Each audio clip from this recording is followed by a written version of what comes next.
This is Canon R100, one of Canon's most beginner-friendly camera and one of the cheapest that they sell to this day.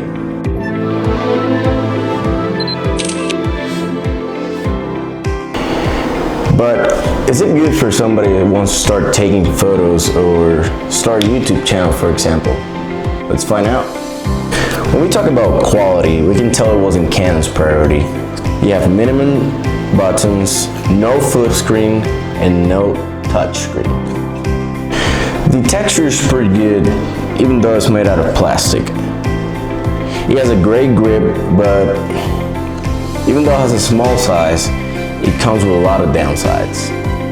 While having a small size and a comfortable grip, this means it's not going to have a lot of space for internals.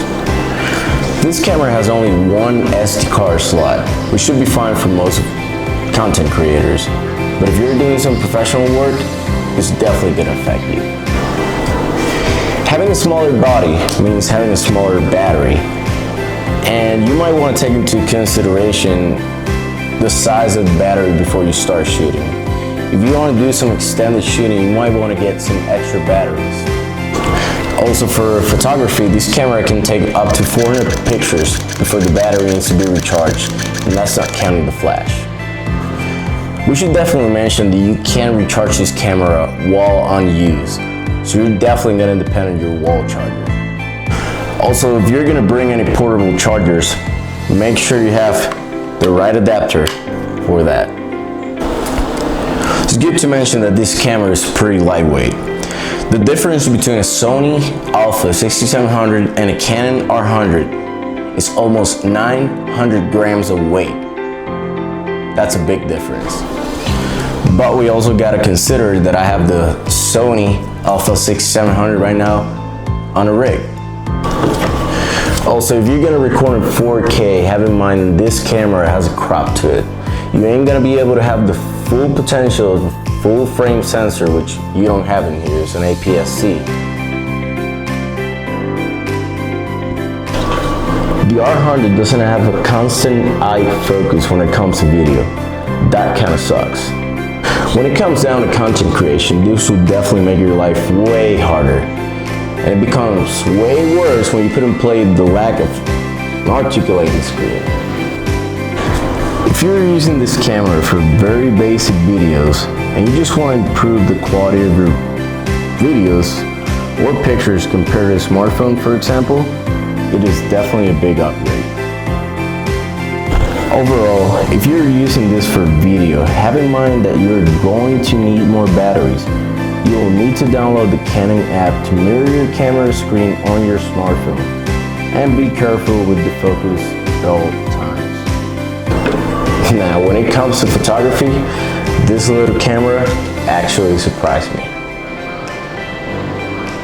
The Canon R100 has a 24.1 megapixel APS-C CMOS sensor, a shooting speed up to 6.5 frames per second, 0.39 inch viewfinder for those extreme sunny days, and a 3-inch LCD screen.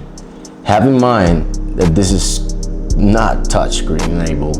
It takes Canon RF mount lenses, so you have plenty of options on lenses category.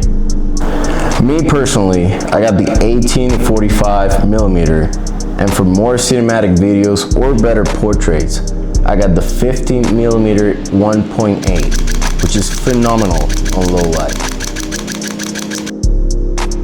So my conclusion on the Canon R100 is that this camera is a really good option as a budget-focused, beginner-friendly camera. You can definitely learn the basics of photography and filming on this camera while you decide if you really want to invest some real money in this, or if it's just going to be a hobby. Obviously, I recommend really learn the basics first, and you can find plenty of YouTube videos which explain pretty well how to do this. But answering the question, should you start with a Canon R100 in 2026? For its price of $450-ish, with the 18-45mm lens and one battery, I think it is a deal. I really think it opens a lot of doors to get better at creating, even though if it's video or photography. So yes, go ahead and get it.